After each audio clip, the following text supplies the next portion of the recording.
In this video, I am going to show you how to display the century number for the given year. So I am considering Python as the programming language here, and the input format is as follows. The first line resembles the number of test cases, and the remaining test cases number of lines resembles a year in them. So I am starting the code. So in order to calculate the century number, so what we do is we consider the year number. Suppose let us take the year as 1905.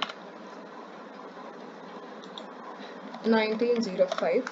If in order to calculate the century number, we divide it by 100, and the remainder would be 05.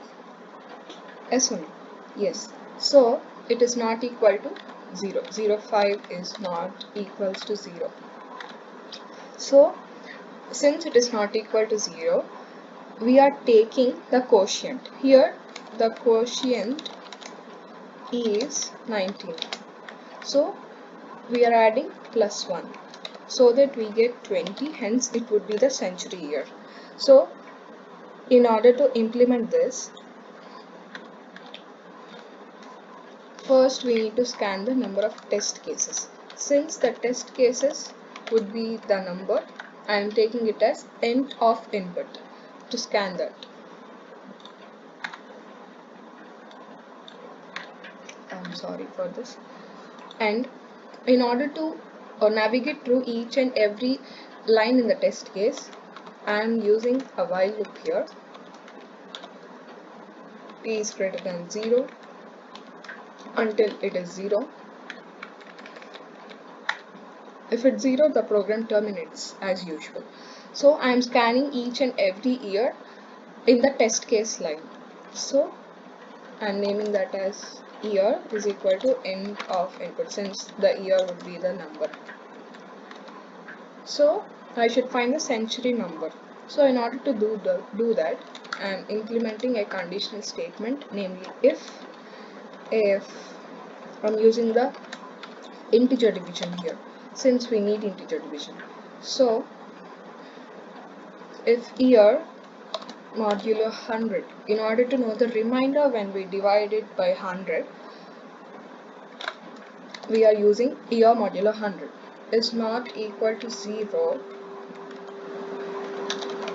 We need to display the century number. So the century number would be the year integer division by 100 plus 1.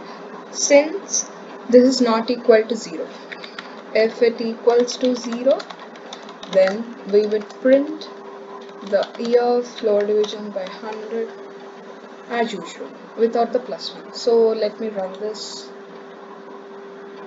So see, here we got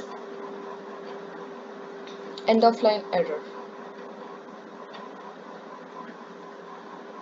So let me rectify.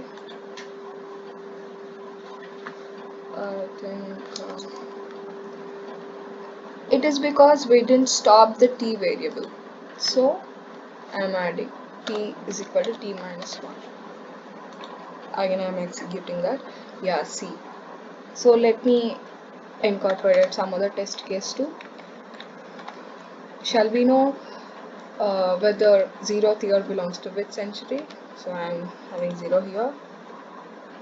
It belongs to 0 century itself. Yeah, that's crazy. Okay, thank you for watching the video.